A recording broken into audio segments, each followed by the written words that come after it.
Thank you, Madam Speaker. I rise today in support of H.R. 1144, the Puget SOS Act, which I am honored to co-lead with Congressman Kilmer, who I thank for working on this bill over the years.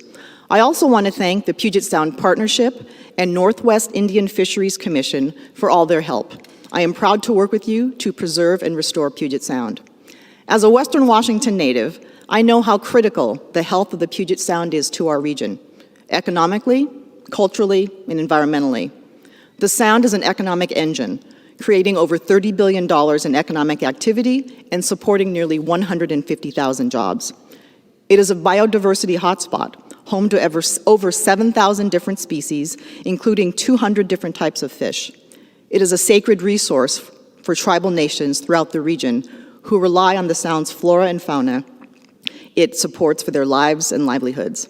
And it's a cultural treasure, with the salmon, shellfish, orca, and others, which live in the ecosystem that is fundamental to the history and identity of the Pacific Northwest. For years, this ecosystem has been on the brink of danger, and we are at a tipping point.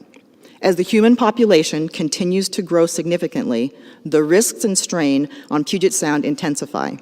This legislation takes much-needed, timely steps to secure the health of the Puget Sound now and into the future by establishing a dedicated program office within the EPA and codifying the Puget Sound Federal Task Force. Together, these groups will develop federal action and a plan to preserve and restore this most critical national maritime treasure. Washingtonians view and use Puget Sound the way Marylanders view Chesapeake Bay and how Michiganders view the Great Lakes. It is well past time the federal government does as well. If we really want to make an impact, support hundreds of thousands of jobs while trying to save orcas and salmon, we must act now. I urge my colleagues to support this legislation, and I yield back my time. Thank you. The gentlewoman yields.